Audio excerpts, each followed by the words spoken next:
A reunião secreta de Bolsonaro com comandantes militares para falar de golpe. E o general Augusto Heleno na mira da CPMI.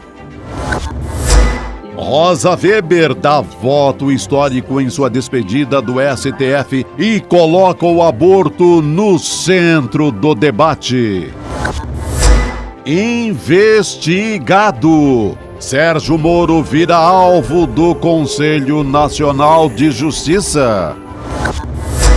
O mega desastre ambiental provocado pela Braskem em Alagoas. A série de reportagens exclusiva de Heloísa Vilela.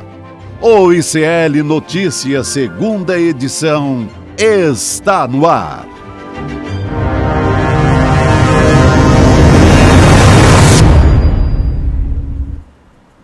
Olá, boa noite, seja muito bem-vindo, seja muito bem-vinda ao ICL Notícias, segunda edição. Estamos ao vivo, agora às 6 horas da noite, dia 22 de setembro de 2023. Estamos ao vivo nos canais do Instituto Conhecimento Liberta, também Eduardo Moreira, no YouTube. Muito bem-vindo você que nos acompanha nesta sexta-feira. Sextamos, Chico Sá comigo no estúdio. Agora é para valer, Agora Gabi. Boa noite. Boa noite, Chico Pinheiro, diretamente da Ponte Aérea, Rio de Janeiro, Chico. O cara tá Graças a Deus, hoje é sexta-feira, vida que segue. Boa noite, Gabi. Boa noite, Chico. Boa noite, maravilhosa comunidade ICL. Tamo junto, vamos nessa. Tamo junto, Chico. Boa noite também a você que nos assiste de Bataguaçu, Porto Alegre, Indaiatuba, Foz do Iguaçu, Ribeirão Preto, Salvador, Cananéia, São Gonçalo, Rio de Janeiro, Vitória, Campina Grande também, grande Campina Grande. Bom. Temos aniversário hoje de cidade, Chico Pinheiro? Sim, você acaba de falar. Olha só. A segunda maior cidade do estado do Rio de Janeiro, pelo menos em população. Qual é a segunda maior cidade do Rio de Janeiro? Vamos ver. São Gonçalo, não? Exatamente, né? São Gonçalo. São Gonçalo. Opa. A maior cidade é a capital, Rio de Grande Janeiro. São Gonçalo. E na Baía de Guanabara, do lado de lá da ponte Rio-Niterói, está São Gonçalo, que já tem quase 900 mil habitantes, quase 1 milhão. São Gonçalo fazendo 133 anos. Isso aí. Teve desfile, teve festa. São Gonçalo em festa. E que festejem em paz, e que a cidade cresça para o bem da sua população. Excelente. Meus parabéns, então, para todo mundo, né, que é de São Gonçalo. Quem nasce em São Gonçalo é o quê? Gonçalense? Gonçalense deve ser, eu apostaria Gonçalense. São Gonçalense. Gonçalense. Bom demais. Convido você que está aqui junto com a gente nessa sexta-feira a dar o seu like, o seu joinha para apoiar o nosso jornalismo, também ativar o sininho para receber as informações de que nosso programa está começando, sempre desde o começo. E hoje a gente, claro, né, Chico, vai falar, Chico Pinheiro, sobre os resquícios do bolsonarismo, é isso, né? O Bolsonaro, né, vai ficando cada vez mais, do ponto de vista político, né, uma página que vai ficar no passado. O caminho de Bolsonaro, nós temos dúvida se vai ser a Papuda, o Bangu ou outro presídio que ele escolher. Cada dia fica mais difícil. A sobrevivência política eu já considero praticamente impossível, mas a sobrevivência em liberdade, cada vez mais difícil, porque, pelo que aparece aí nas delações do tenente-coronel Mauro Cid, além de falsificação de vacinas, além de apropriação indevida de patrimônio da União e joias, né? Além de crimes cometidos pela pandemia, ao recusar, negar vacinas, outros dados de corrupção, vai se juntar à tentativa de golpe, que agora começa a ficar mais nítida, preparação do golpe.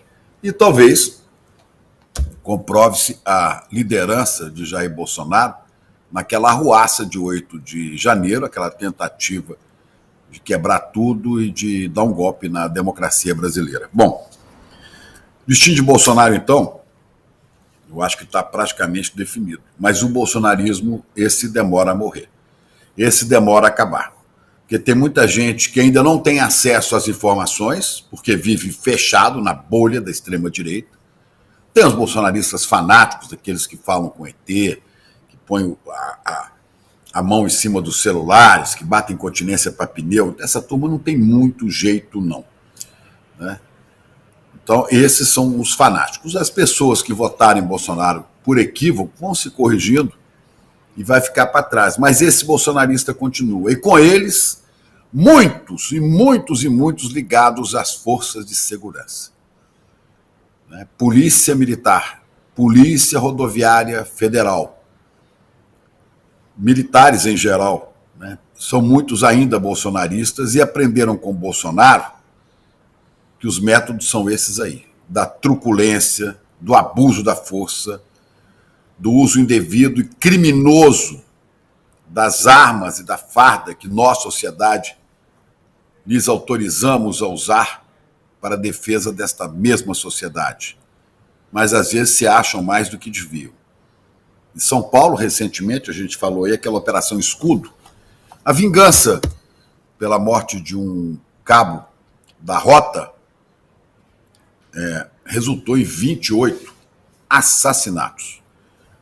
A polícia insiste, mortes em confronto. A gente tem vários relatos que houve assassinatos aí. A polícia matou e mata. Infelizmente, isso é herança do bolsonarismo.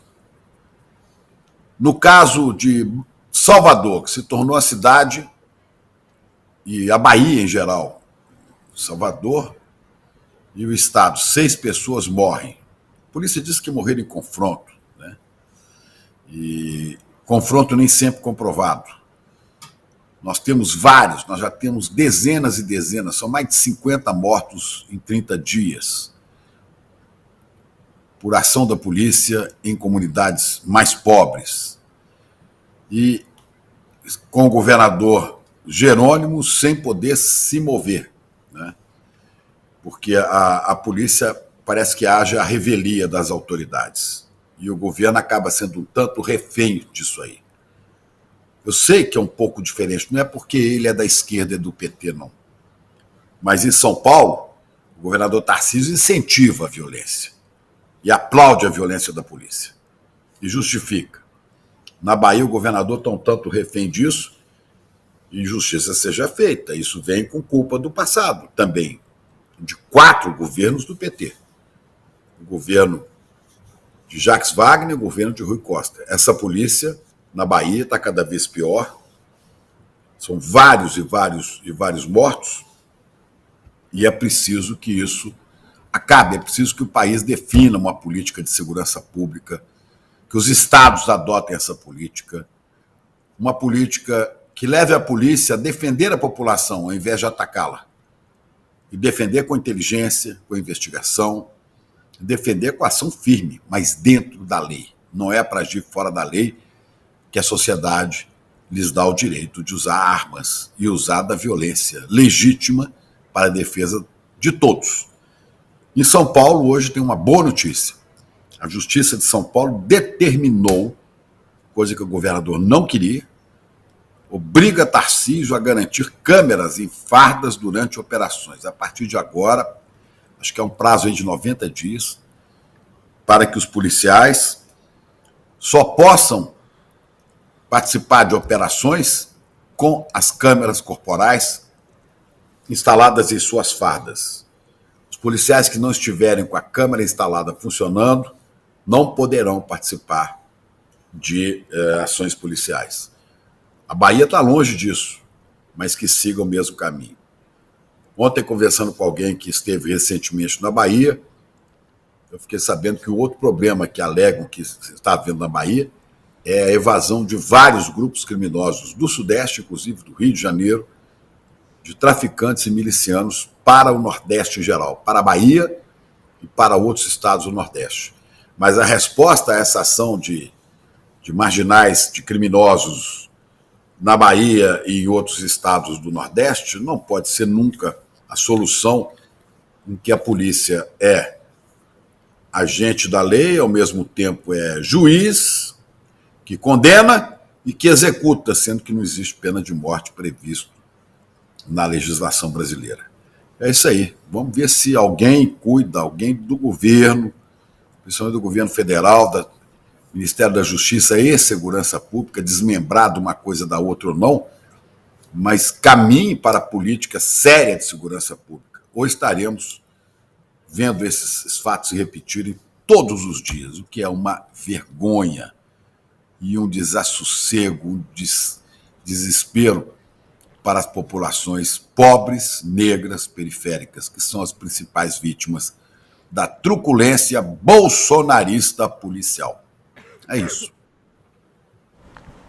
É isso, são as principais vítimas e a gente vai falar de outro assunto também, que as principais vítimas também são mulheres pretas e pobres, né? Mas a gente vai começar falando de um voto histórico. Voto histórico.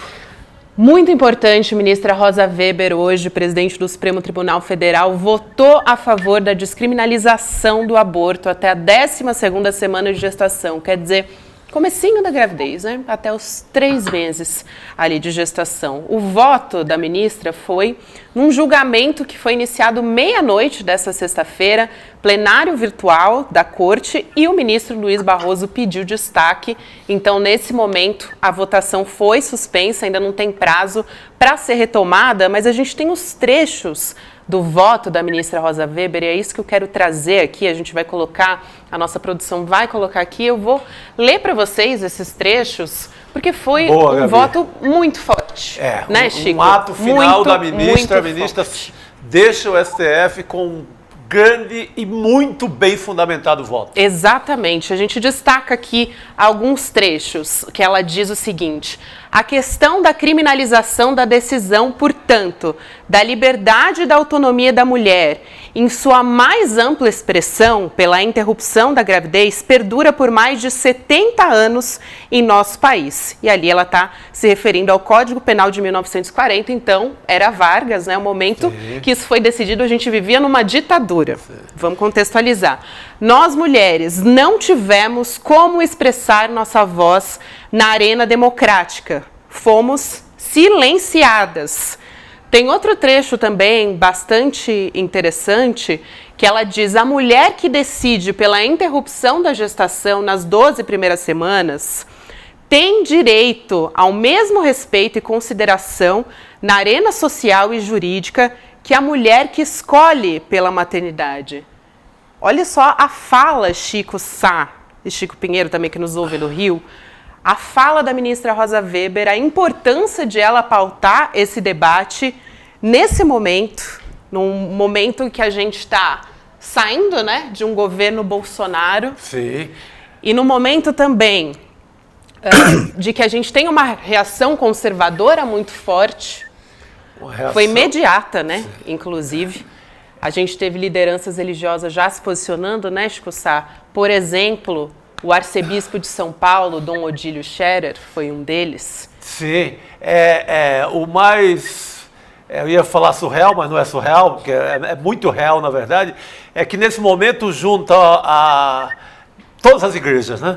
Junta da mais nova igreja instalada no Brasil, neopentecostal, que acabou de chegar numa periferia qualquer, a tradicionalíssima igreja católica. Nessa hora se juntam todos, ou seja, vai além da questão bolsonarista ou conservadora qualquer do dia a dia, é muito maior, né? A reação é muito grande. Por isso que eu temo que essa votação não se retome mais nem tão cedo.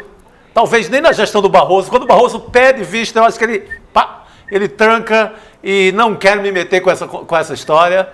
Há uma covardia muito grande, uma covardia, sobretudo uma covardia masculina. Isso. Do homem que é irresponsável na hora da gravidez. Nós somos de uma covardia sem tamanho em relação a esse tema e queremos decidir. Do arcebispo, que é homem feito eu, a qualquer um. A politicada toda, a macharada, sabe? Então, a gente quer decidir um tema no qual nós somos de extrema irresponsabilidade.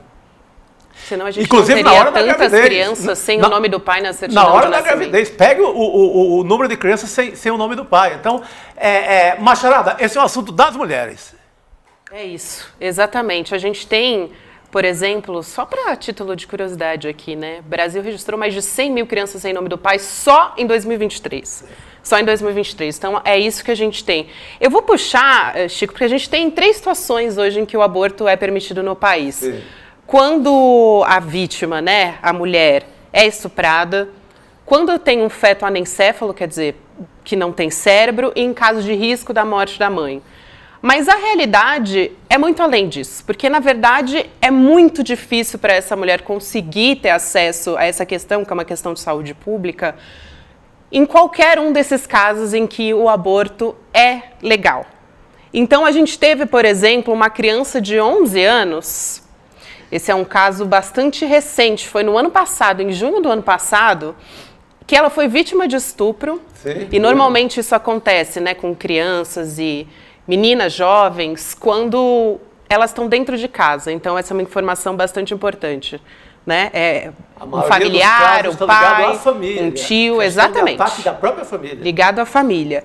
E essa menina de 11 anos em Santa Catarina, depois de recorrer a um hospital para fazer esse aborto legal, ela foi impedida, apesar de ter sido levada para a mãe, porque a equipe médica se recusou a realizar o procedimento numa criança que já tinha sido violentada por um familiar e que foi violentada novamente pelas instituições. Sim. Depois ela foi levada à instância judiciária e uma juíza perguntou para ela: você não consegue segurar a gravidez mais um pouquinho? Que foi a juíza Joana Ribeiro Zimmer. Eu quero dar nome aqui. Sim. E ela foi levada, essa menina, mais de 20 semanas de gestação, porque ela foi levada para um abrigo e foi mantida no abrigo para ela não conseguir abortar. Quer dizer, e ela conseguiu, essa é uma reportagem do Intercept com o portal Catarinas, por pressão da imprensa, inclusive por pressão da imprensa independente. Outro caso, Chico, que você falou sobre religiosos, acho importante trazer também, de uma menina lá em 2020, um caso dessa vez no Nordeste, lá no Recife. Ela foi levada num hospital no Recife, mas ela era de uma cidade do interior. Sim. E ela também foi vítima, ela tinha 10 anos de idade, né? E foi vítima de um tio, sucessivas vezes, engravidou. Sim. E um monte de gente foi fazer vigília, religiosos foram fazer vigília para que ela não conseguisse abortar. Sim, essa menina teve que ir escondida dentro do carro. A turma da Damares inteira, houve uma grande mobilização, estiveram lá na frente da... Eu lembro dessa história. E aí vem o jornal O Estado de São Paulo hoje e publica um editorial dizendo que quem decide é o povo. Olha lá. Quem decide sobre o aborto é o povo. Não há nada na Constituição que deslegitime a legislação vigente, nem que impeça sua mudança, mas a alteração manejada pelo judiciário seria intolerável violação de soberania popular. Não é caso de decisão da sociedade. Eu falei da Damares, eu insisto na Damares por uma questão de simbologia, que ela está muito ligada a essas questões nos últimos anos no Brasil, e como o Chico falou do bolsonarismo, a Damares é também um desses resquícios que ficou do bolsonarismo. Isso só pode ter sido escrito por um homem. Por um homem que pensa como a Damares. O ghostwriter é um pouco a Damares desse editorial, só pode. Sabe? E eu acho assim, eu não sou o grande constitucionalista do Brasil, mas eu acho que a Constituição tem uma coisa muito séria chamada saúde pública. Perfeito, era isso que eu ia colocar agora. Não é uma questão da sociedade opinar, é uma questão de saúde pública. Exatamente. As mulheres já decidem abortar. Exatamente. A gente tem mais de 500 mil de mulheres que abortam. Sim. Então, elas já estão morrendo. E quem são essas mulheres que abortam e morrem?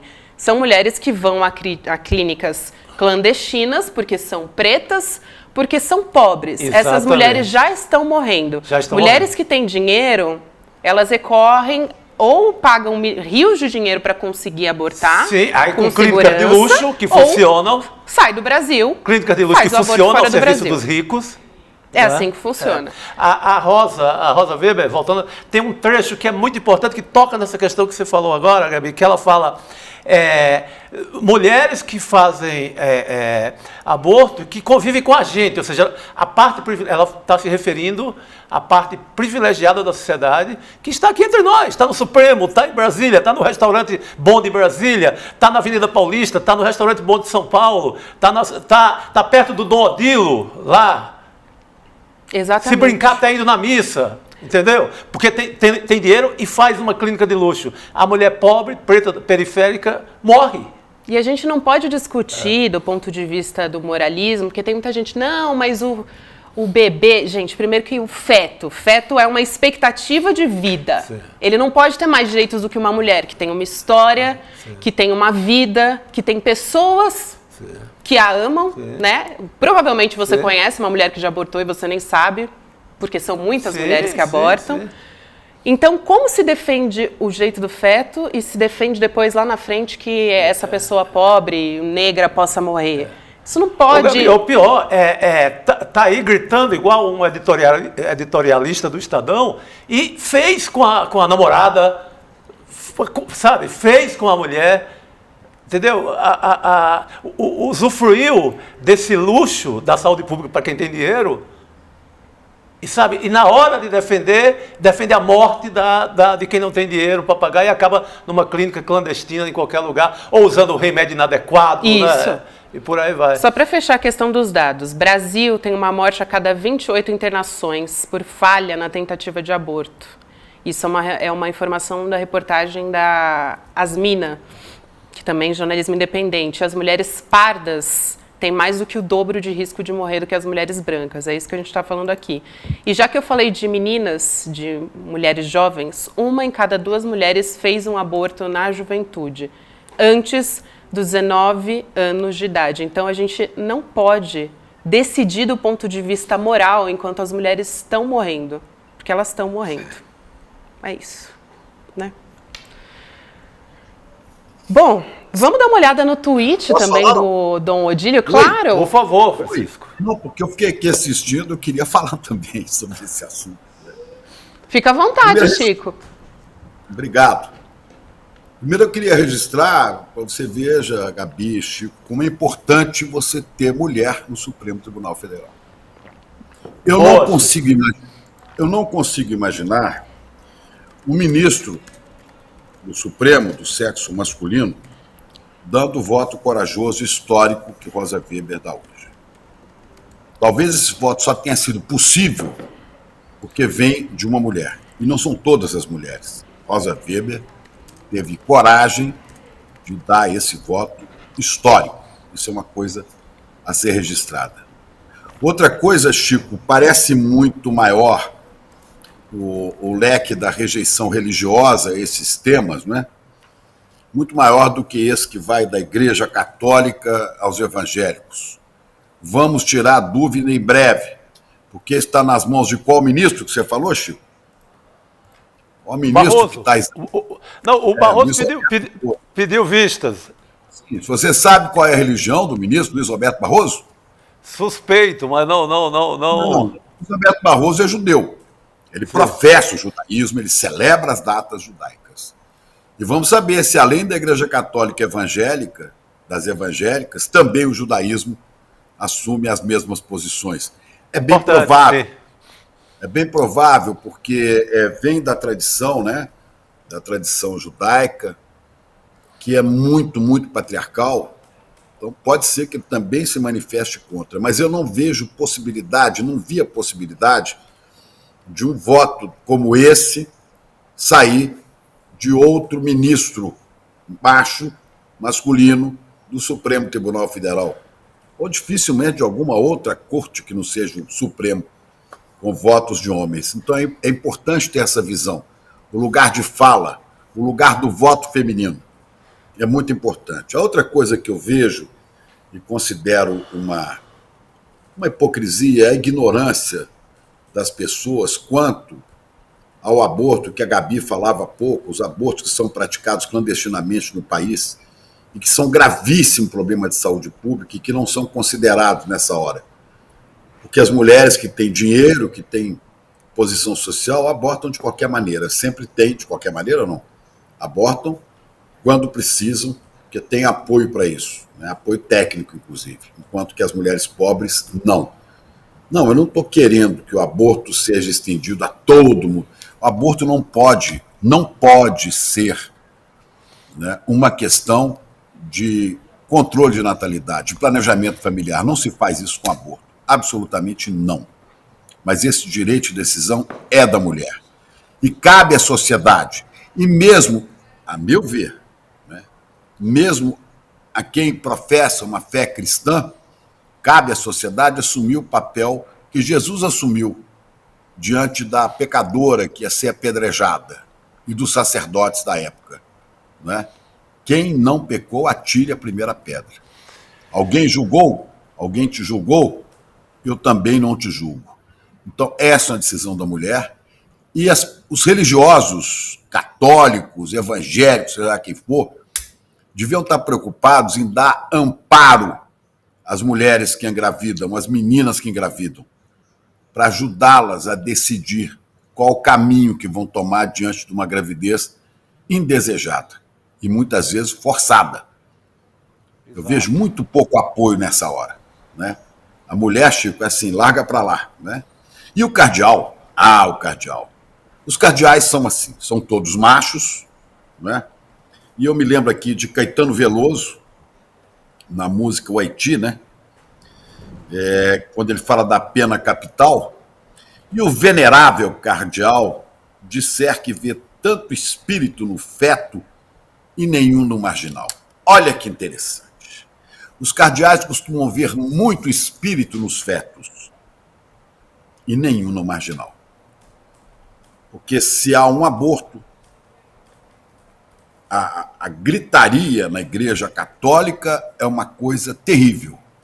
Agora, o cardeal já se manifestou com o voto de Rosa Weber, mas eu não ouvi, pode até ter falado, eu não ouvi nenhum protesto do cardeal Odilo Scherer quando a polícia de São Paulo comete os assassinatos em massa nas populações pobres.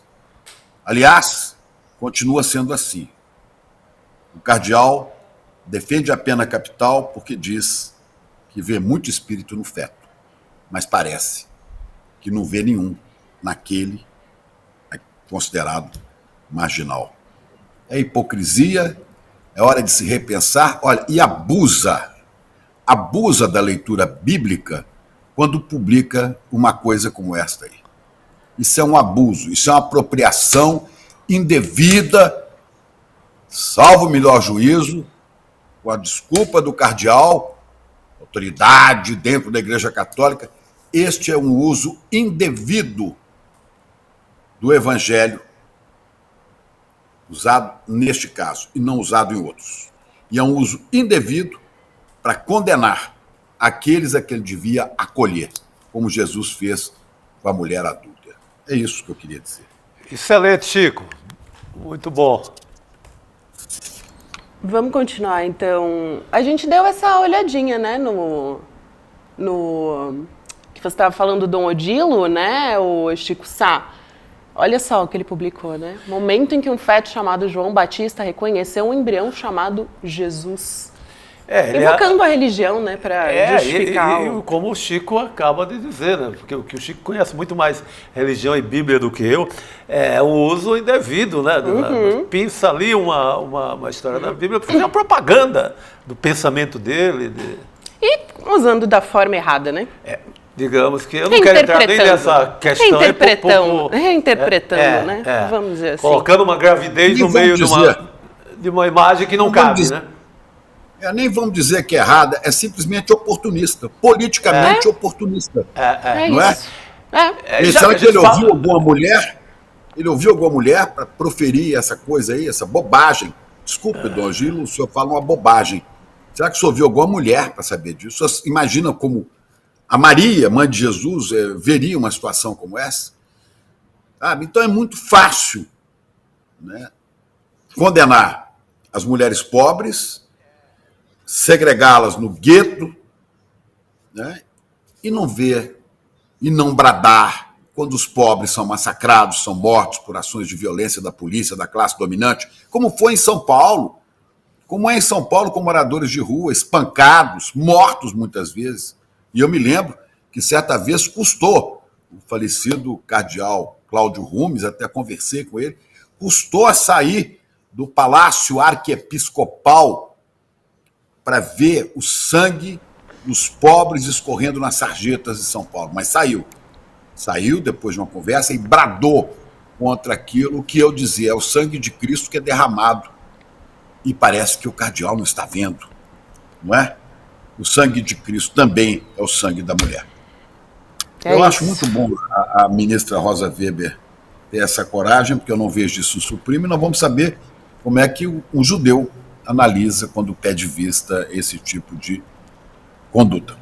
E surpreendeu, ministra Rosa Weber, né? Positivamente nos surpreendeu. Ainda bem. Sim, ela termina... Ainda que a gente não saiba qual vai ser o caminho a partir de agora. Mas ela termina com uma dignidade. Muita dignidade, exato. E discutindo a questão certa, saúde pública, né? O direito da mulher, sabe? Não cai nessa firula nem religiosa, nem moral, nem comporta. Gente, é preciso manter a mulher viva e ela ter o direito ao corpo, ela fazer o que ela quer, sabe? Isso é muito importante. Eu recomendo até para quem não... Porque a gente destacou só alguns trechos, né? Mas para quem não leu, leia o voto completo, porque é muito forte. São 103 páginas. Vale a pena, né? Mas está lá... Vale muito a pena. Que ela vem desde 1940, ela dá contexto à história, o que evoluiu. Antes de sair falando bobagem por aí, né, gente? Vamos dar uma estudada. Vamos dar uma estudada, que é importante.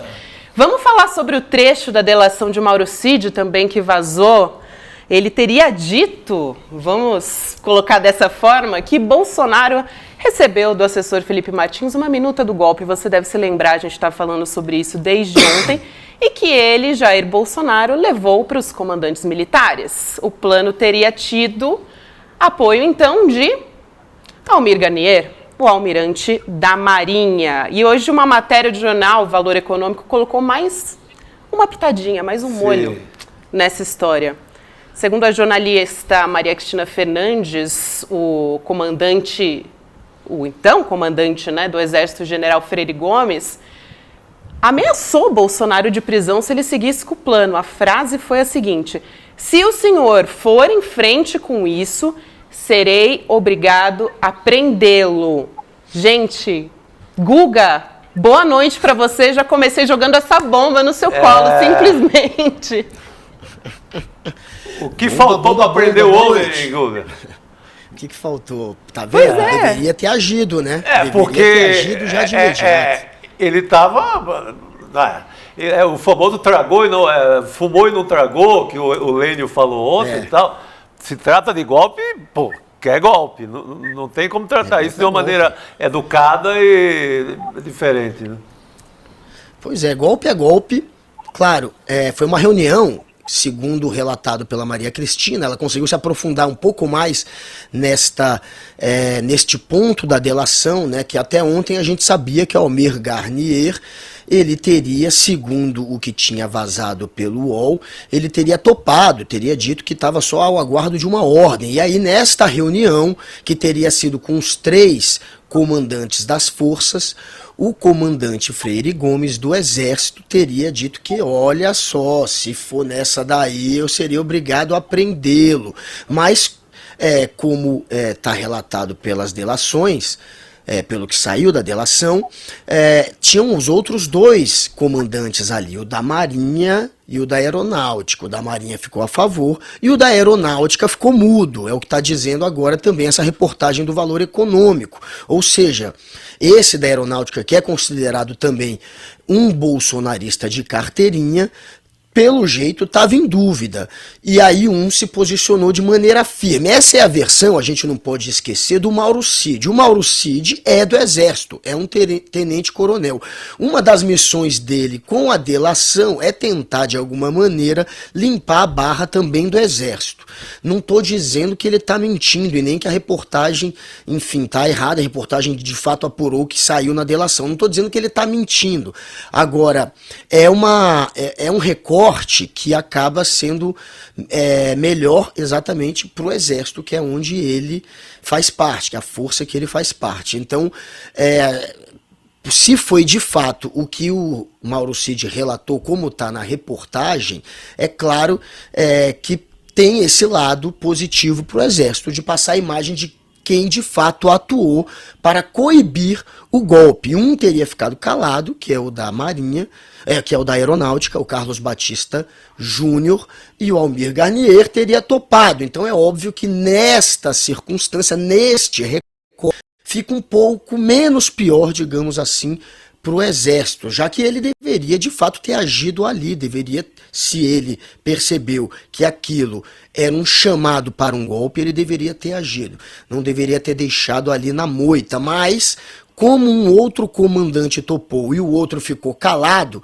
eu imagino que ele tenha se sentido de alguma maneira a necessidade de deixar isso quieto, já que se ele fosse entregar, ele não ia entregar só o Bolsonaro. Ele ia ter que entregar o Garnier e ele ia ter que entregar o que ficou calado também. Ou seja, era uma briga que poderia provocar um racha dentro das Forças Armadas. Talvez seja por isso, eu não estou dizendo que foi por isso, mas é uma alternativa, né, de talvez o porquê do Freire Gomes não ter agido de imediato. É claro que ele deveria ter agido. Essa reportagem também deixa a margem para a gente questionar o motivo do Exército ter se negado a entrar no golpe. Não é porque o Exército queria salvar a democracia. Como eu disse ontem, e a reportagem também vai nesta linha, o que parece é que o Exército percebeu que não teria como dar golpe, que não tinha apoio, principalmente internacional. Os americanos, eles fizeram 5 ou 6 reuniões com pessoas do Exército para passar esse recado de que não ia apoiar golpe. Inclusive o Financial Times dos Estados Unidos, um jornal de muita credibilidade, ele relatou que em uma dessas reuniões, o militar que se dizia, que parecia ser o mais radical, o que estava mais disposto a ir para o lado do golpe, portanto, era exatamente o Almir Garnier. Isso o Financial Times falou quando relatou a pressão dos Estados Unidos para evitar um golpe no Brasil. Citou que aquele que era o mais radical era exatamente o Garnier, e é o que está se mostrando a partir dessa delação. E o que parece é que o Exército não entrou nessa, porque teve sim pressão gringa, porque eles viram que não ia ter como manter um golpe, e o Freire Gomes, quando recusa, pelo menos isso está na matéria do Valor Econômico, é porque ele já tinha inclusive sondado outros comandantes, o comandante do leste, do nordeste, que seria o Tomás Paiva, por exemplo, um deles na época, e hoje é o comandante das Forças Armadas. Eles teriam já sinalizado que não ficariam a favor de um golpe, e não ficariam pelo jeito, porque não contariam com apoio estrangeiro e que, enfim, não teriam como manter por muito tempo um golpe. Então o Exército, talvez para se preservar de um golpe que acabaria não funcionando, acabou não embarcando. A reportagem não bota o Exército como um herói da democracia, mas relata que, segundo a delação, foi isso que aconteceu. Houve essa ameaça de prisão, o Exército não compactuou, e não compactuou porque viu que seria uma furada embarcar em um golpe. O Rogério Jordão, que faz parte aqui da nossa equipe do ICL Notícias segunda edição, nosso roteirista, ele fez uma boa ponderação aqui. Sim. Se isso, né, essa informação que saiu no Valor Econômico não é também uma plantação, né, uma sementinha ali do Exército. Eu acho que pode favorecer um pouco a versão do Exército, mas eu achei uma apuração muito consistente, viu? Porque eu tenho acompanhado o que a Maria Cristina Fernandes escreve. Não, ela é excelente. Ela tem muita fonte, ela é muito detalhista. Não é assim, obrigado, Exército, você nos salvou, não. Como eles querem que seja, né? Nessa hierarquia aí de salvação, talvez a CIA tenha sido mais importante do que o Exército. Não é essa versão aí. Mas o que está muito patente é que o Garnier, o Almirante, realmente, até o Zé Múcio, né, Guga? Até o Zé Múcio fala que parte... ele chega à conclusão... É o famoso demorou, hein, Zé Múcio? Demorou. Mas chegou à conclusão de que parte das Forças Armadas realmente queriam ficar mais um tempinho por lá no poder. Então, tá ficando muito claro como a farda, como o uniforme do Almirante, que a Marinha partiu, estava com o Bolsonaro. Tem golpe, tô dentro. E que, no mínimo, a participação do Exército, não sei se com essa veemência toda de ameaçar, inclusive, a prisão, mas não estava tão dentro da parada como o Almirante, como a turma do Almirante, que estava completamente dentro da ideia de golpe, né? O Almirante Garnier, É isso. pelo visto, inclusive está isolado.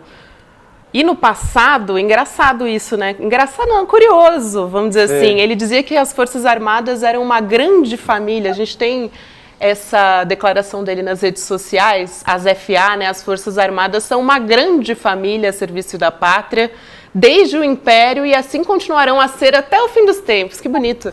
Sempre estarão unidas sob a direção do Ministro da Defesa, que ninguém se engane. E aí, né, ele faz um viva ali, a Marinha de Tamandaré e tudo mais. Mas é interessante isso, né, porque parece que agora mudou um pouco a situação. Não estão muito juntos, não. Esse espírito de corpo aí está rachado, no momento está rachado.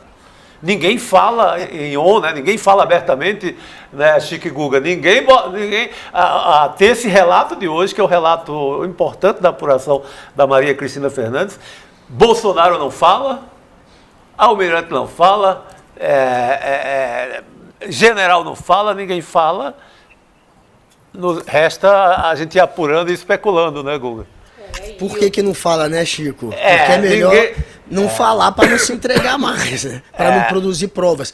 O Garnier tá quietinho. Bolsonaro, a estratégia é ficar mudo e não rebater por enquanto a delação do Cid. O Múcio, finalmente, falando de maneira clara, a frase dele é que muita gente não desejava largar o poder. E que ele agora começa a apontar, inclusive, para o Almir Garnier, dizendo, relembrando que tentou, inclusive, convencê-lo a participar da troca de comando para o Marcos Oslen, quando trocou o comandante da Marinha, que ele não participou dessa troca de comando e que o Múcio tentou conversar com ele, não foi recebido. O Múcio está querendo agora se deslocar cada vez mais do Garnier, isolá-lo cada vez mais, porque a intenção é individualizar e tentar tirar o peso da instituição, das Forças Armadas. Então eles vão ter que entregar a cabeça de alguns nomes aí que participaram da tentativa de golpe, senão não funciona. Se não prender, se não for para cima de pelo menos alguns, não vai ter como tirar esse peso das Forças Armadas. E um deles, claro, vai ser o Garnier, que pelo jeito foi o que mais se meteu nessa daí. Agora a gente está vendo que vai sobrar sim para gente de alta patente, e esse Garnier, ele nunca foi qualificado bastante para virar o comandante da Marinha, né? Ele foi colocado ali realmente por uma forçação de barra do Bolsonaro, que queria colocar um bolsonarista, e funcionou. Tem uma tradição que para você virar o comandante da Marinha, você precisa passar pelo comando das esquadras do Rio de Janeiro ou da Bahia, ou dos dois, mas ou pelo menos de um deles. E o Garnier não tem isso no currículo. Ele foi o primeiro a assumir o comando sem ter essa experiência. Não é uma necessidade formal, é informal, mas se tem essa tradição que ele não cumpriu, exatamente porque sempre foi uma pessoa que esteve ali a serviço do Bolsonaro, desqualificado se comparado a outros que já tinham muito mais experiência para assumir esse posto, mas sempre fazendo um discurso que agradava o Bolsonaro, sempre insinuando que o Bolsonaro tinha a Marinha assim ao lado dele numa possível tentativa de golpe. Tem algumas frases do Bolsonaro e do próprio Garnier nesse sentido, nesses anos aí de bolsonarismo. Então, e também, claro, colocou toda a família para mamar na teta dos estados. Era a esposa ganhando 30 mil em cargo indicado pelo governo, era o filho ganhando 11 mil também em cargo indicado. Então, é alguém que, enfim, não queria, como falou o José Múcio, não queria perder o poder, e a gente está entendendo o motivo. Não queria largar, no caso não é o osso, não queria largar o filé aí dessa parada, né? Quem quer? Não, exatamente. É interessante isso, né? Como o Múcio também sempre se colocou, né, Chico? Ele trata, né, as Forças Armadas como um poder moderador, e agora está nessa situação também um pouco difícil para ele, depois de dizer, não, a gente deve aos militares e tudo mais. Né? Aí agora começa a dizer, mas teve essa parte que não queria, quando ele afirmava tanto que as forças estavam unidas e tal, querendo dar aquela amaciada na história, e eu acho que começa a ficar complicado, inclusive, para o Zé Múcio permanecer no cargo. Porque agora já aparece essa versão, ele não sabia... escondeu essa parte, já que ele que ele tentou um diálogo com a parte da Marinha? Fica, infelizmente o Arthur Lira não quer saber desse cargo do Zé Múcio, né? O Centrão não quer conversa. Não tem muito dinheiro nessa área, não tem muito dinheiro, né, Guga? E só tem confusão, então... Vamos seguir aqui falando sobre esse assunto ao longo da semana que vem. Vai render muito, Guga. Boa sexta-feira para você, bom final de semana. Boa noite, Gabi. Boa noite, meus queridos Chicos. Até semana que vem. Boa noite, querido. Continuam aqui comigo e a gente agora vai entrar num trio. Eu queria só completar aqui. Por favor, Chico. Posso completar aí e falar sobre a questão do Exército também, não? Você vai mudar de assunto. Não, pode falar a respeito disso, até porque, né, Chico, a gente tem o... Não, pode levantar a mãozinha aí, fica à vontade. É que eu tinha umas observações a fazer, mas pode tocar para Sobre José Múcio, vai lá. Vai lá. Eu acho o seguinte, o nosso editor do ICL, o Rogério Jordão, você disse que ele escreveu aí com muita propriedade, né? Nós temos que pensar se isso não é uma plantação também do Exército. Eu não diria só do Exército, né? O Mauro Cid é um oficial que está abandonado por Bolsonaro. Ele está tentando salvar a própria pele. E tem muito o que dizer. É o cara que mais tem o que dizer sobre Bolsonaro. Agora, certamente, o Mauro Cid não pode também ficar abandonado pela sua farda, pelo Exército. Então, a delação de Mauro Cid, ao mesmo tempo que fala o que tem que ser dito, ele não fica mal com os militares. Eu não sei e não consigo acreditar que o general Gomes Freire, né, tenha dito exatamente para Bolsonaro, eu vou ser obrigado a prender. Não acredito que seja exatamente esse o termo. Eu vou dar voz de prisão, né? Não acredito. Se tivessem tão assustados assim com a perspectiva de um golpe, esses generais não teriam tolerado, né, e até apoiado golpistas que cometiam crimes, o que é crime previsto no Código Penal, artigo 359, se não me engano, né, o crime de golpe de Estado que era cometido diante dos quartéis, naquela palhaçada daqueles acampamentos, né, que tinham o apoio de vários generais, do Braga Neto, do Pazuello, do general Vilas Boas, que era o chefe, inclusive, do atual comandante, Tomás Paiva. Vilas Boas, que está numa cadeira de rodas, com problema de saúde, mas a esposa dele esteve lá, a filha também. Sim. O general Heleno, o general Paulo Sérgio, que está sumido aí, e sempre tem alguém da igreja no meio, né? Que coisa.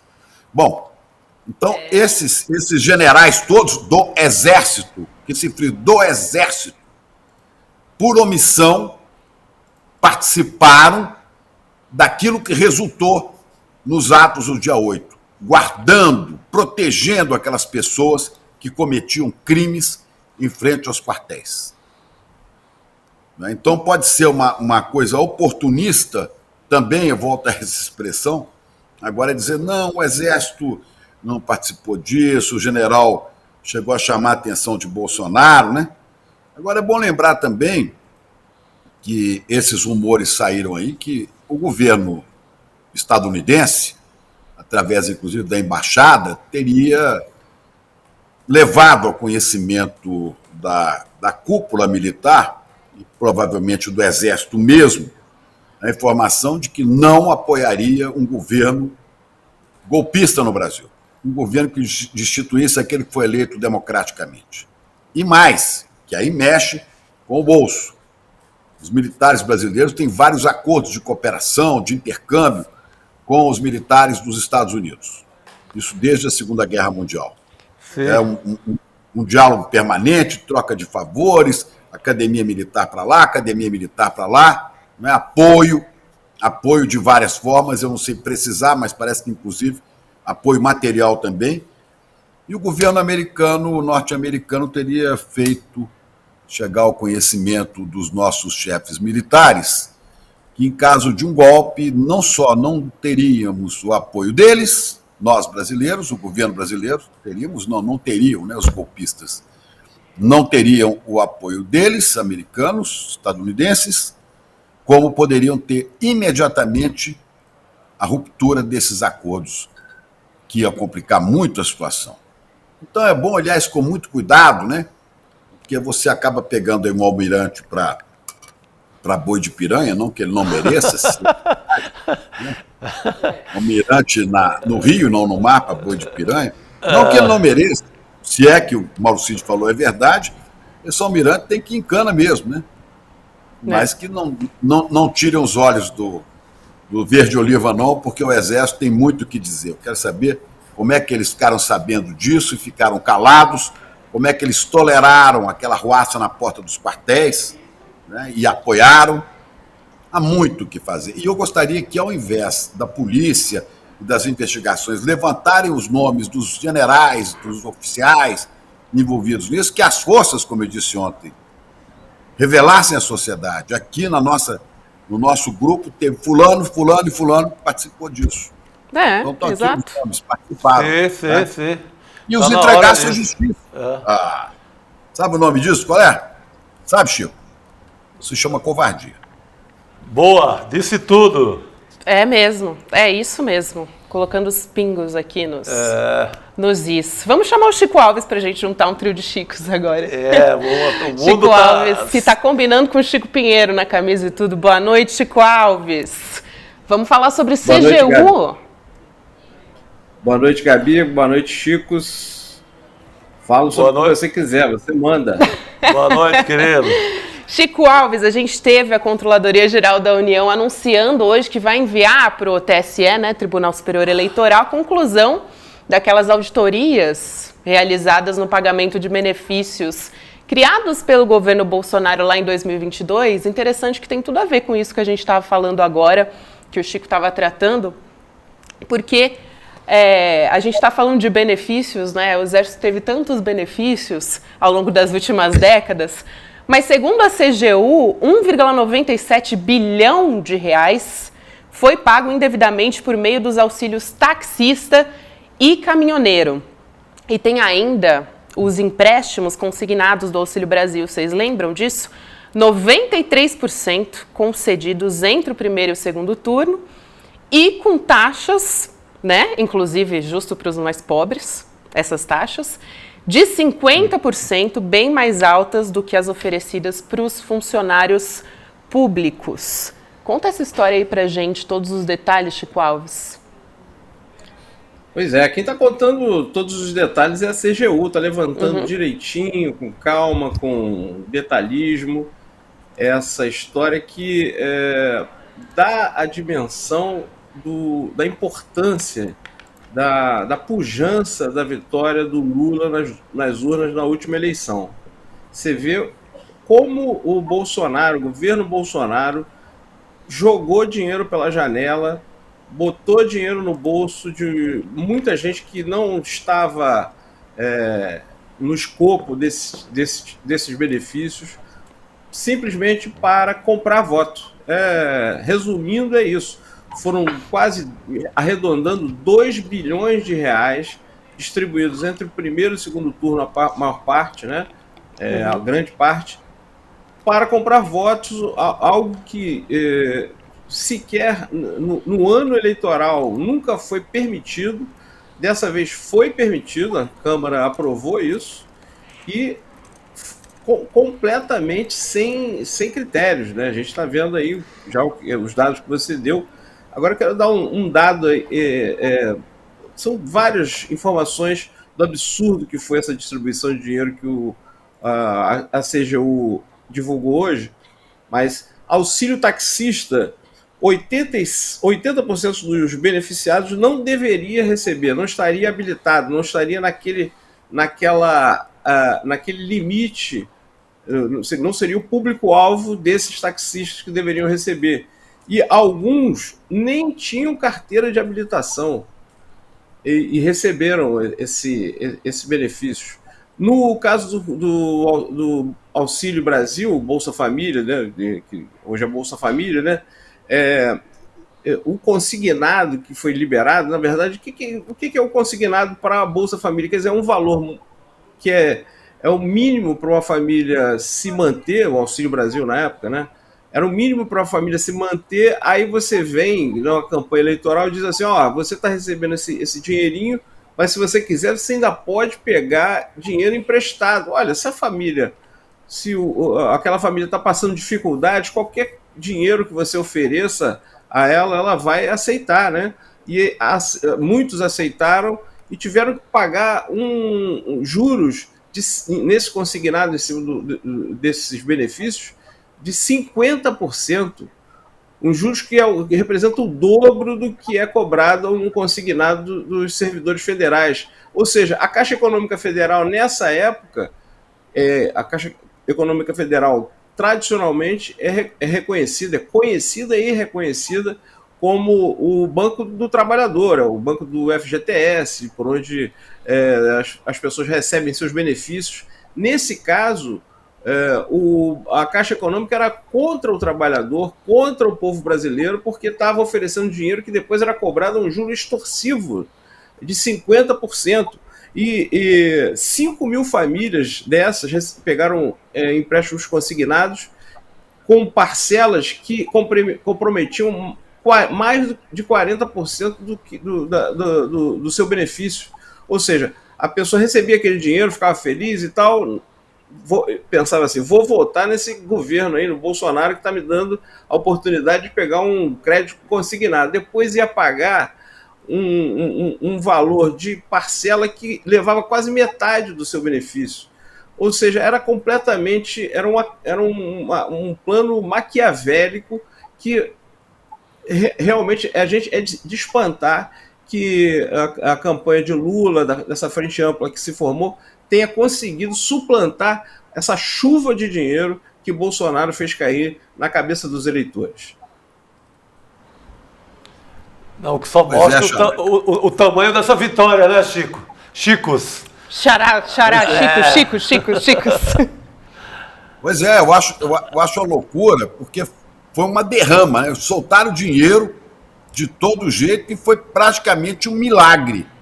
Um milagre, né? O Lula vencer essa eleição. Porque esses caras irrigaram. Bolsonaro mandou soltar dinheiro para todo lado, de todo jeito, é dinheiro para caminhoneiro, é dinheiro para taxista, é dinheiro para cá. Só que uma hora alguém tem que pagar essa conta, né? Ou tem que ser cobrado de alguém. Que além disso ainda teve todo aquele esquema de fraude, tentativa de fraude, usando a Polícia Rodoviária Federal, esse negócio todo. Quer dizer, eu acho que isso aí tem que aparecer mesmo e saber tudo que foi gasto. Foi gasto demais, foi uma farra completa, com apoio, inclusive com apoio e sustentação do Centrão, do Arthur Lira, da Câmara. A gente viu isso, né? Agora, o Chico Pinheiro,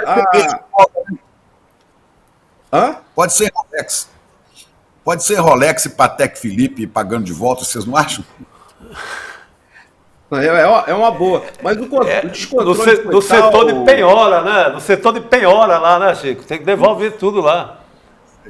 Isso. Olha, o descontrole foi tanto que a Caixa Econômica Federal, isso é também um outro alerta, a Caixa Econômica Federal, que infelizmente está prestes, né, a ser repassada para o controle da Arthur Lira. Esse episódio aí, essa derrama de dinheiro, mostra os absurdos que podem acontecer com um banco do tamanho e da importância da Caixa Econômica Federal, da Caixa, nas mãos de alguém que vai usá-la politicamente. Chegou ao ponto, o descontrole. Assim, o negócio é o seguinte: o Bolsonaro falou assim: quero dinheiro, quero botar dinheiro aí. Bota qualquer taxa de juros alta, mas eu quero que o povo, nesse período antes do segundo turno, tenha dinheiro na mão. E eles fizeram de qualquer jeito, a ponto de cobrar a parcela do consignado de quem não tinha pego o empréstimo. Você vê o que eles fizeram com a Caixa Econômica, sempre tão cuidadosa, sempre tão criteriosa, cuidou do fundo de garantia, cuida do fundo de garantia há décadas, e tudo está lá certinho e tal. Aí chega o Bolsonaro de uma hora para outra, para aquele presidente dele da Caixa Econômica, o assediador lá, fala: eu quero que faça, e se vira aí. E se viraram em cima do trabalhador. Então, 8,4 milhões foram descontados de forma indevida de 47 mil famílias de brasileiros nessa bagunça que foi feita na Caixa Econômica Federal. Então, além de ressaltar a importância da vitória eleitoral do Lula contra fake news, contra ameaças, contra esse derramamento de dinheiro, isso mostra que a vitória do Lula foi por pouca diferença percentual, mas a gente vê também por quê, né? Será que se não tivesse derramado essa quantidade de dinheiro em cima da cabeça dos eleitores, a diferença teria sido tão pequena? Eu acho que não.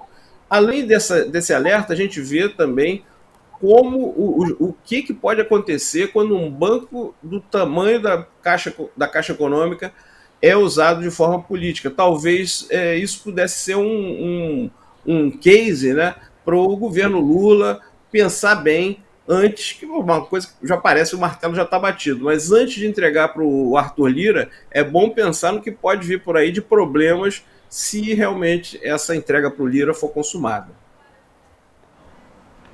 Tem também Chico Alves, com muitos Chicos, né? A gente fica aqui. O general Augusto Heleno, né? A gente, antes de entrar nessa história do Augusto Heleno, na verdade, a gente tem a história do Bolsonaro, né? Bolsonaro recorreu ao TSE para derrubar sua inelegibilidade também. E até agora, 2 ministros, o Benedito Gonçalves e o Ramos Tavares, votaram contra esse recurso do ex-presidente Bolsonaro. Mas a gente não deve ter mudanças nesse sentido, né? Pelo menos a expectativa, a gente tem, Chico, de alguma mudança? Não, a expectativa, todas as apurações, todas as informações são de que essa sentença, essa inelegibilidade vai ser mantida. Está tudo ali, está tudo provado, comprovado, e recorrer é do jogo democrático, não tem problema nenhum, mas a perspectiva de conseguir reverter essa sentença é quase nula.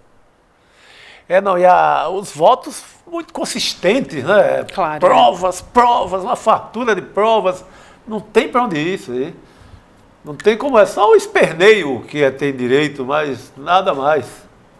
Eu acho que o ataque às urnas, a inelegibilidade foi por causa disso, né? Tá tudo ali, ele fez tudo na frente das câmeras, tudo, inclusive com papel, com chamada de vídeo, com foto, com tudo. Então, o juiz esperneante, né? Então, ele reclama, Exatamente. mas a inelegibilidade vai ser mantida. Tem, como a gente diz aqui, né, Chico Pinheiro, e César Calejão gosta de dizer, tem materialidade. Ele tá no maior lucro, o Bolsonaro, né? Como sempre lembra o Lênio, com muita ênfase aqui, Isso. de maneira muito enfática, consistente, em matéria jurídica, o Lênio Streck fala, o cara não foi sequer indiciado ainda. Sabe, fez toda uma patifaria de golpe, cartão de vacina, genocídio. Sequer, Gabi, não foi indiciado. Indiciado o quê? Quando a polícia ou o Ministério Público notam sinais de participação, indícios de participação em crimes. Pô, com tanto indício, com tanto sinal, com tanta coisa, sequer foi indiciado, está num lucro absurdo, né? É isso, né, Chico Pinheiro? Mas a hora dele vai chegar, você não tenha dúvida. Ah, o que preocupa famoso muito nisso aí. Vai correr ali nos trâmites legais, mas vai chegar. A gente está esperando. O Chico Alves estava falando ali que me preocupa muito agora, nesse momento, é mesmo essa questão da Caixa. Viu? Não se esqueça que nós estamos no ano que vem, tem eleição municipal. Sim. Eleição municipal, a eleição de prefeitos é a eleição que garante as bases dos deputados no Brasil inteiro. O deputado é aquele que leva o dinheiro para eleger o seu prefeito garantir a base dele para a eleição do Congresso na próxima legislatura.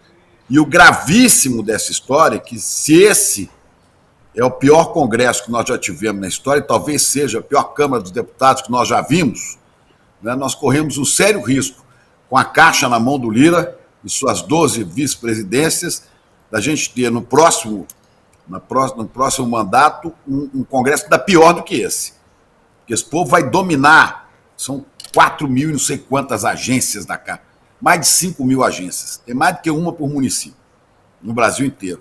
É o troço mais capilarizado que tem, é o troço que está com dinheiro, Chico Sá esses dias lembrou, dinheiro do aposentado, tudo passa, fundo de garantia, passa tudo pela Caixa, casa própria, né? E esse povo vai fazer política com o ano que vem. Então é preciso estar atento a isso. Eu acho que o governo devia estar muito atento com esse negócio de entregar caixa para qualquer Zé Mané que passa aí na frente do Centrão, né? E diga, eu quero levar. Para que a gente não caia em outra roubada. Depois não pode dizer que a cigana enganou, né, Chico? Não pode dizer, não, a gente está avisando, né? Eu acho gravíssimo. Gravíssimo. É mais grave que ministério. Hein? Também acho, Chico. Você falou tudo. E com essa perspectiva da tal porteira fechada, eles não querem sequer que tenha um diretor ou outro do corpo técnico lá, porque pode atrapalhar as intenções do Centrão, né? As intenções da turma do Arthur Lira. Então eles querem porteira fechada, todas as diretorias nomeadas pelo Centrão. Então já viu, é bagaceira, é desgraceira em ano eleitoral. É isso aí. Perigosíssimo. É aí que eles ganham o poder de fato, esse pessoal reacionário. Chico Alves, boa sexta-feira para você. Vai sextar agora, né? Descansar. Bom final de semana. Um beijo, até semana que vem.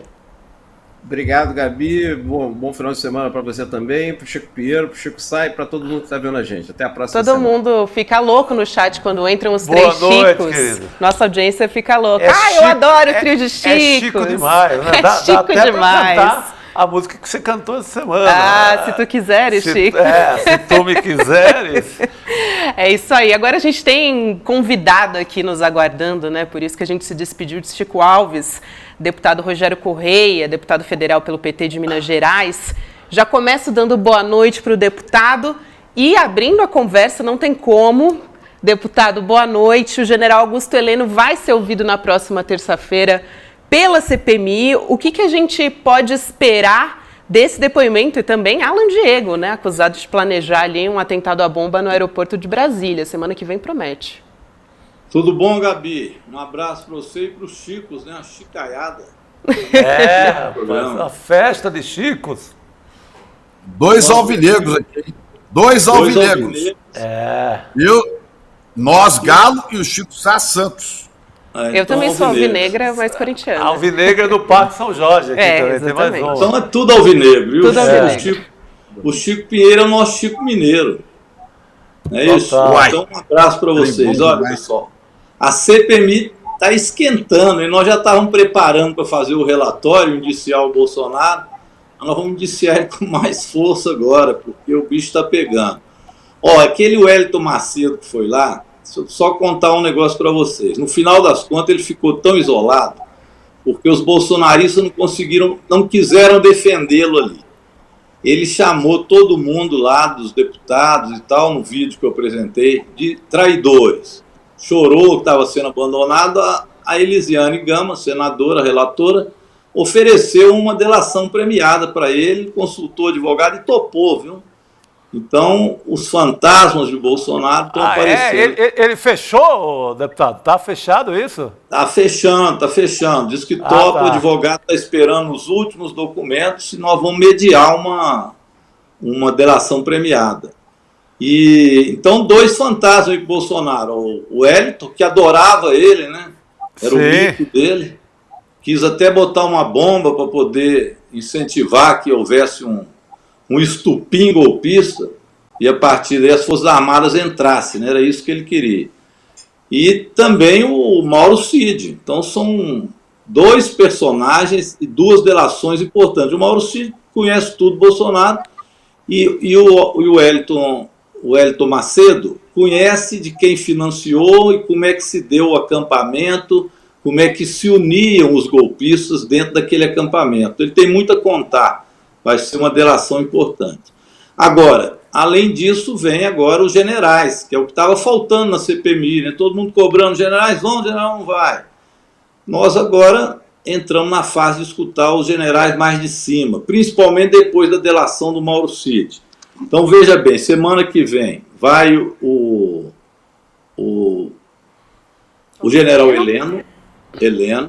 Na outra semana vai o Braga Neto. Nós estamos deixando o Braga Neto um pouquinho para lá, porque tem muita coisa aparecendo dele. Além daquelas denúncias de corrupção no Rio de Janeiro, também do golpe tem muita coisa acontecendo com o Braga Neto.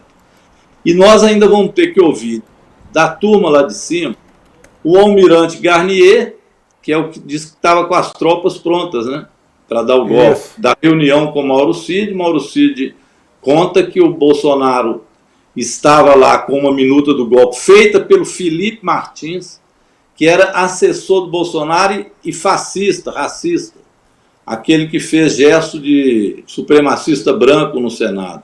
E já esse aí mesmo. E ele já foi condenado por racismo. Esse que estava com a minuta do golpe, imagina, que achamos nós que é a mesma minuta que estava na casa do Anderson Torres, que é outro que está encrencado. E aí o almirante Garnier disse que estava com as tropas prontas para dar o golpe. Então esse terá que ser ouvido. E tem ainda o Paulo Sérgio Nogueira, que era o comandante o ministro da Defesa do Bolsonaro, que esses também dizem que, junto com o general Heleno, Braga Neto, articulava para aquilo que Bolsonaro queria, que era o golpe. E nós vamos ter que ouvir, na minha opinião, viu, Chicos e Gabi, vamos ter que ouvir o Bolsonaro. Eu acho que já está na hora de aprovar um requerimento para que o Bolsonaro vá lá, porque nós já temos elementos suficientes para mostrar ao povo brasileiro, cara a cara com ele, que ele também foi um dos que buscou, aliás, foi o principal artífice desse golpe. Mas deputado, o Bolsonaro vai meter todos os atestados do mundo, né? Ele já gosta de um atestado para pular para o hospital. No caso de CPI, ele vai recorrer a todas as possibilidades de não comparecimento, de ficar em silêncio. Se brincar, ele vai no hospital de novo, fazer uma nova cirurgia.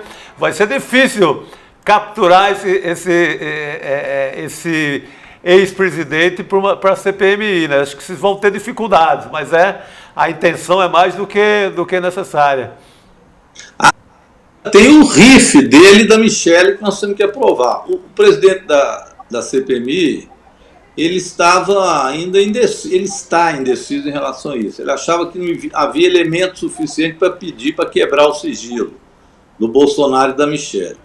Mas hoje não tem muita dúvida de que ele é um dos principais responsáveis, um dos principais, vamos dizer, indiciado ainda não, é um dos principais investigados desse processo, né, dentro da CPMI. O que liga ele também a muito dinheiro. Você pega o que estava no entorno dele, o que girou de dinheiro, é impressionante. Tudo para financiar golpe. Nós estamos fazendo essa conta.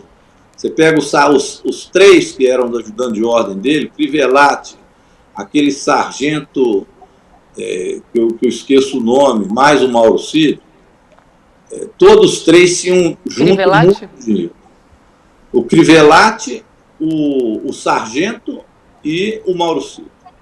O sargento eu esqueci o nome, falhou agora, que já foi lá também. Todos têm na conta, o COAF fala que a conta deles é incompatível com o que eles recebiam. Luiz Marcos dos Reis, perdão, deputado. Isso, Sargento Reis. Esses três têm muito dinheiro na conta, mas muito dinheiro.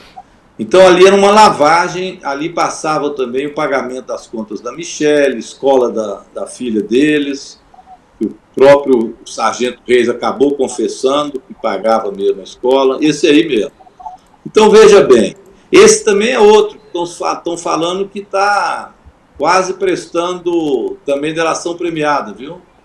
Foi na CPMI, esse dia lá os bolsonaristas cercaram, deram guarida nele, mas depois abandonaram de novo.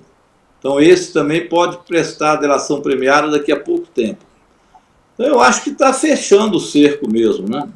E o Bolsonaro hoje, não tem dúvida, é o principal que nós temos que investigar. Chico Pinheiro?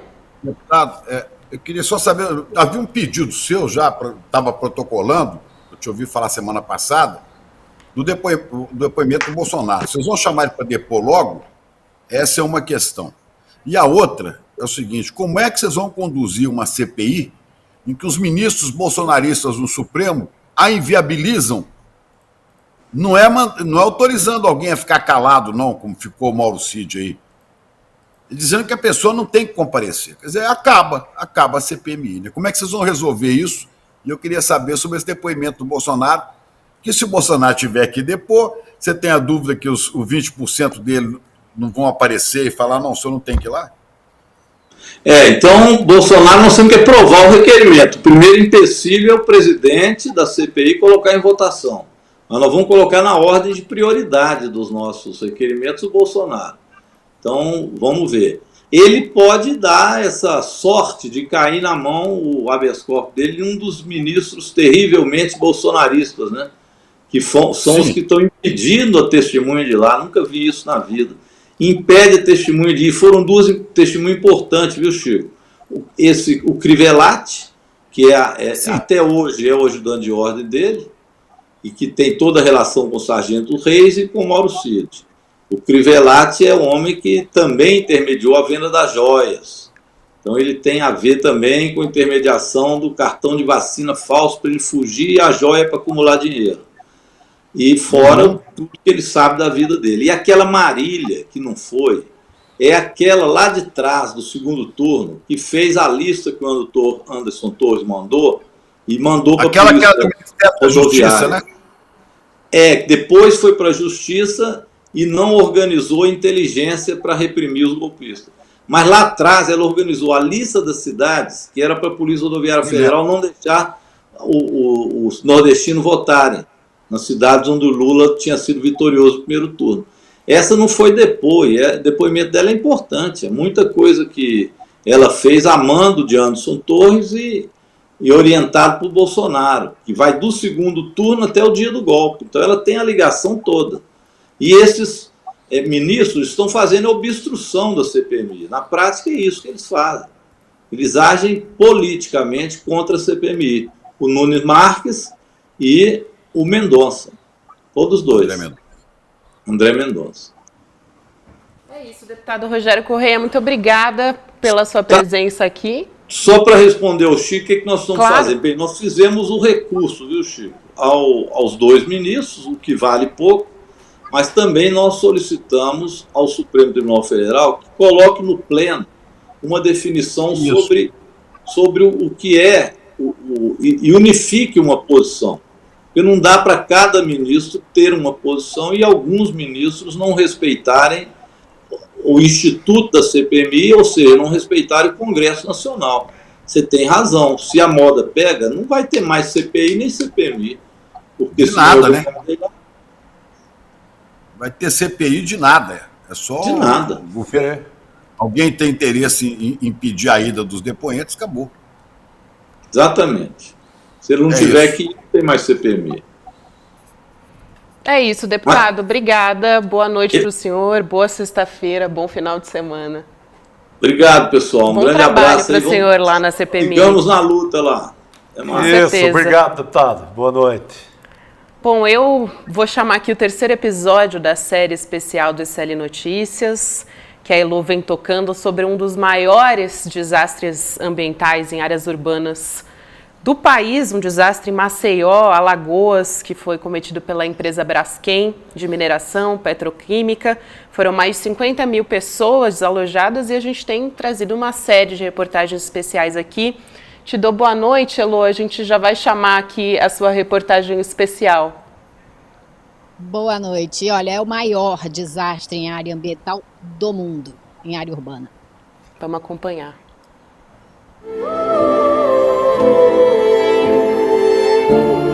5 bairros em cima, 35 minas embaixo, a 1 quilômetro de profundidade. A exaustiva exploração dessas minas, a gente teve 11 que entraram em colapso. Foi quando a terra tremeu. Um terremoto. Se explorou demais a tal ponto que as minas que estavam próximas, à medida que foram mais exploradas, elas se juntaram, fizeram uma grande caverna, e foi essa junção que levou ao tremor. O tremor causou danos às estruturas das casas, rachaduras, afundamentos. É como se passasse um vulcão, uma ventania muito forte, como abalou o imóvel. Não sei nem explicar, porque nem eu sei o que está acontecendo.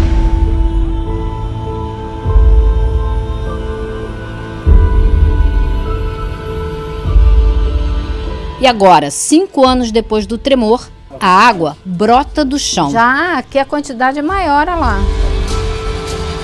Aqui já tem correnteza. A gente perdeu o chão. Literalmente, nós perdemos o chão. Quem tirou o chão dessas pessoas tem nome: Braskem, uma multinacional brasileira do ramo petroquímico que há 50 anos explora o subsolo de Alagoas. Apesar de ser constatado, a mineradora nunca, de fato, se responsabilizou por isso e muito menos pediu desculpas, né? Minimamente pediu desculpas pelo que aconteceu. A Braskem interrompeu o curso de vida de milhares de famílias de Maceió. A exploração de salgema debaixo dos bairros mais antigos da cidade provocou um desastre ambiental considerado o maior do mundo em uma área urbana.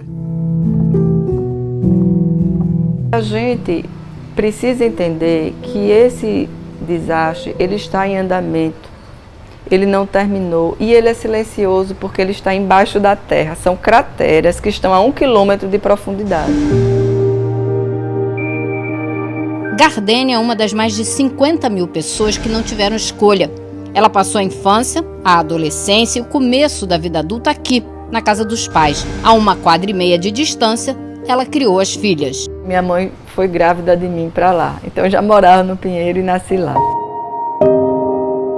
Hoje, as casas dela e dos pais se tornaram imóveis abandonados de um bairro fantasma. De repente você está numa rua que não tem mais ninguém, só tem ruínas, e você está sujeita a uma série de coisas, além da possibilidade de violência, a questão sanitária mesmo, né? Você tem ratos, baratas, mosquitos, muitos. Também era aqui no Pinheiro que Kátia recebia os pacientes da clínica de psicologia. Triste. Era aqui, né? Era, tá ali. Eu nunca tirei a minha placa, tá ali, né? Kátia é o primeiro, minha irmã também é psicóloga, trabalhava aqui. As irmãs tinham 8 salas no prédio. Era um projeto de Kátia para quando se aposentasse, envelhecer no lugar que amava. Muito gostoso, é um bairro que tem uma característica muito boa, ele tem tudo, é um bairro simples, é um bairro que você encontra tudo e um bairro com muito afeto, as pessoas têm muito afeto pelo Pinheiro. A ligação afetiva agora é trauma. Eu também fui uma vítima e eu cuido de vítimas, então por 4 anos eu tive que me segurar muito forte, eu nem pensava, né, na verdade, nas coisas que aconteciam aqui no bairro. A psicóloga ignorou a própria circunstância e começou a atender quem passou a sofrer também com a dor invisível, a depressão. Pessoas que tiveram que se desfazer não só da casa, mas até dos bens, porque não cabiam nos lugares que elas foram. Foi destruído aqui, foi muito mais do que isso, né? Muito mais. Foram relações destruídas, né? E como é que você constrói? Você sai daqui, você vai para um bairro que você não conhece ninguém, uma casa que não significa nada para você.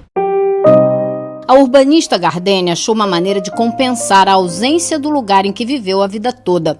Levou com ela uma parede inteira da antiga casa. Eu resolvi trazer esse espaço e colocar aqui nesse cantinho. Não é um jardim de inverno, mas é a minha varanda. E de certa forma eu trago comigo um pouco da lembrança. Essas plantas que estão aqui embaixo também são plantas que foram trazidas da minha casa, né? Então as raízes de fato vieram junto comigo. Ela também faz uma pesquisa de mestrado do Instituto do Patrimônio Histórico sobre o que aconteceu em Maceió.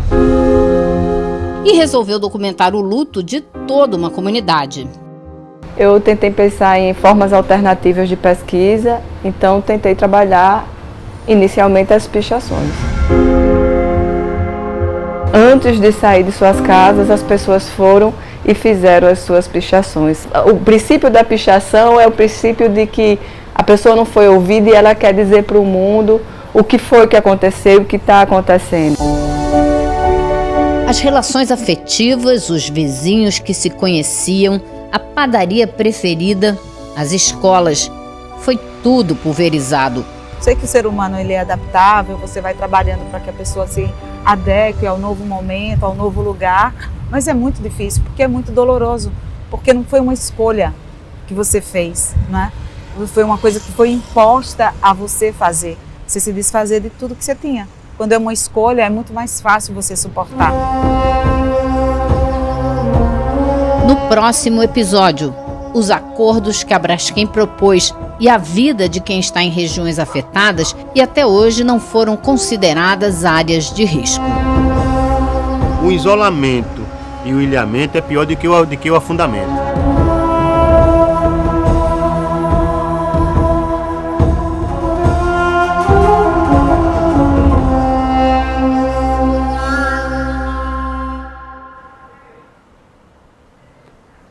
Elô, mais uma reportagem importantíssima, como sempre a gente dá parabéns a toda a nossa equipe também, que a gente sabe que é um exército, né, que trabalha aqui junto com a Elô para trazer essa reportagem especial. Quero saber, Elô, a Braskem enviou esclarecimentos sobre isso?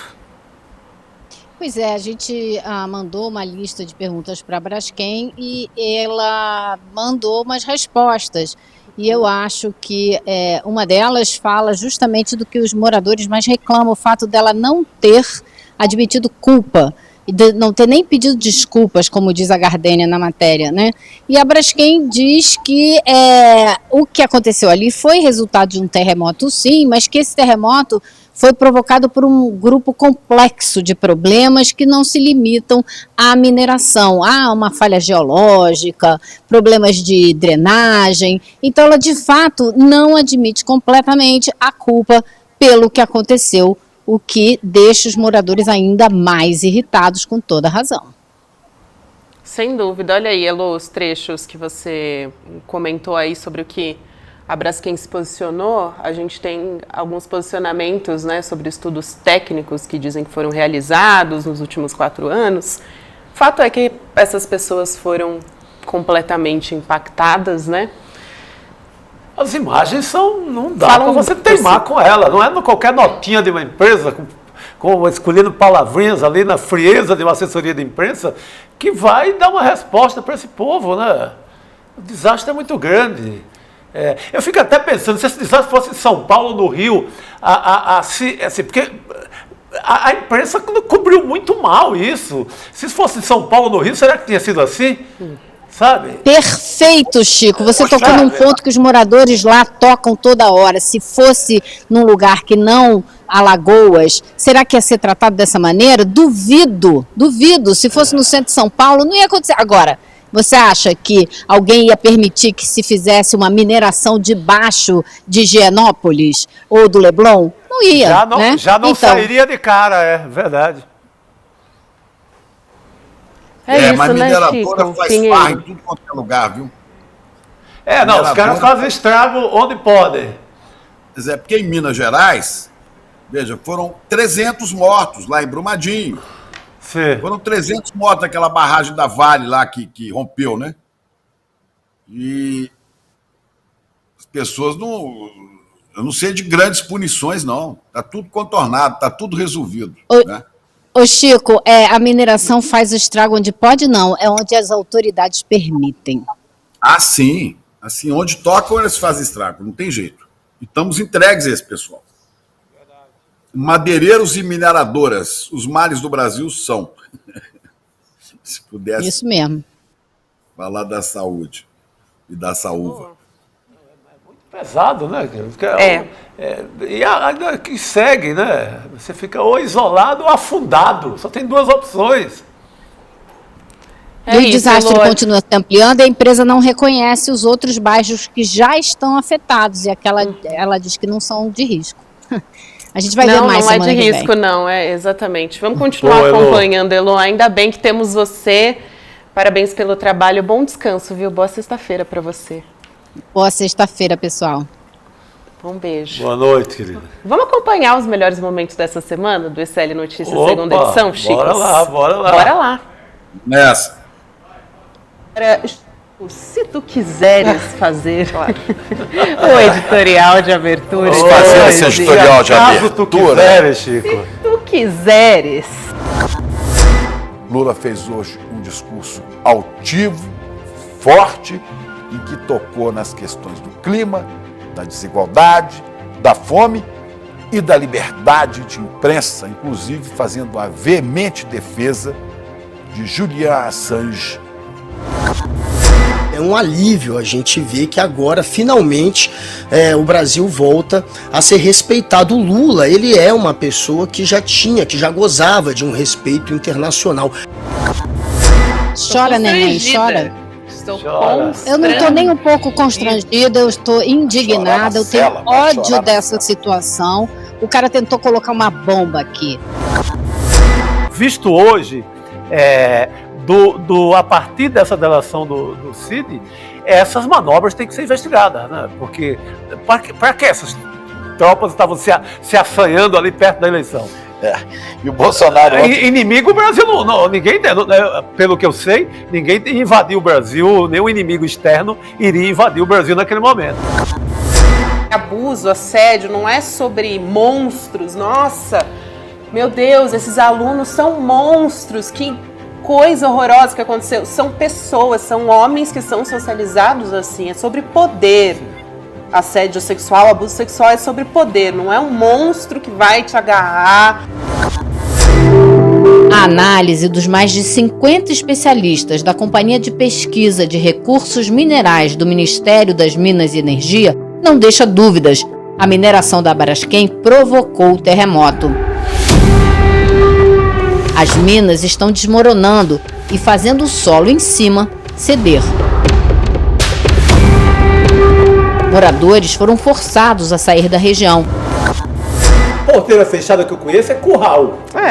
Eu que morei muito tempo na zona rural, em sítio, então, é o curral, né? Onde está o gato do centro.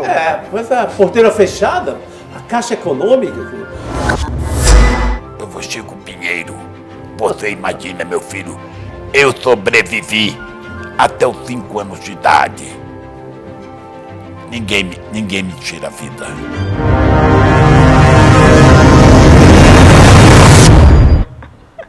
E fechamos com o Chico Pinheiro, imitando o nosso companheiro, né? Fazendo o companheiro Lula. Boa noite pra você, companheiro. Boa noite, companheiro. Perfeito. Vamos nessa. Boa noite, querido. Boa sexta-feira, Chico Pinheiro. Boa sexta-feira, Chico Sá. Um prazer estar aqui na semana com vocês. Também, queridos, e para quem está em casa, aí aproveitem. Aproveitem. Com juízo ou sem juízo, não sei, você que decide. É bom estar ali no meio termo, né? Juízo, hein, Chico Pinheiro, aí no Rio de Janeiro. Pode deixar. Cuidado. Vamos agora para o Sinapse CL. Roberta Garcia, César Calejão entrevistam Jaqueline Muniz, antropóloga e cientista política. Conversa agora que promete também, antes de sextar. Vai lá dar uma olhadinha no Sinapse, conversa que vale a pena acompanhar. Eu já vou sair aqui do programa e já vou acompanhar. Um beijo para vocês, Chicos. Até semana que vem. Tchau, gente. Tchau. Eu tenho certeza que em menor ou maior grau você sofre com os problemas de estresse e ansiedade. E para aprender o que fazer nessas situações, a gente convidou o Monja Coen, uma das maiores lideranças espirituais do Brasil, para dar uma aula, uma palestra, no dia 28 de setembro, uma quinta-feira às 8 horas da noite, no horário de Brasília. Para você poder participar é super simples, é só clicar no link aqui em cima ou aqui embaixo. Em poucos segundos e gratuitamente, você vai estar inscrito. Se inscreve agora, chame seus amigos e amigas para participar também. Ninguém pode perder essa aula.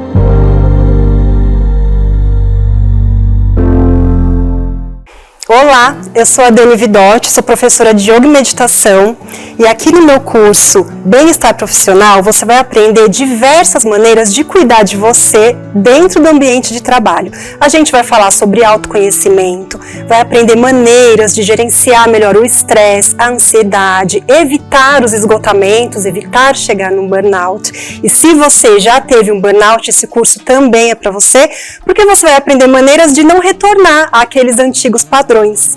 Aqui nesse curso, você vai aprender a trazer equilíbrio físico, mental e emocional. Tudo isso vai colaborar para o seu melhor desempenho dentro do ambiente de trabalho, trazendo motivação, mais energia, mais foco e até clareza mental. Faremos também diversos exercícios práticos e eu espero você. O curso já está disponível aqui na plataforma do Instituto Conhecimento Liberta. Vamos? Olá pessoal, tudo bem? Meu nome é Marco Lourenço, eu sou professor de História e divulgador científico e eu tenho um convite especial para você, que ama futebol, mas sobretudo entende que futebol não é só um jogo. Eu tenho um convite para você participar do meu curso aqui no Instituto Conhecimento Liberta, O Mundo Acontece Entre Copas. Essa é uma viagem no tempo em que a gente pode observar fenômenos políticos, sociais, culturais que impactaram a história contemporânea, observando as Copas do Mundo. Então, se você entende que futebol, história, política, cultura, economia estão todos entrelaçados, não deixe de assistir o curso O Mundo Acontece Entre Copas aqui no ICL, Instituto Conhecimento Liberta.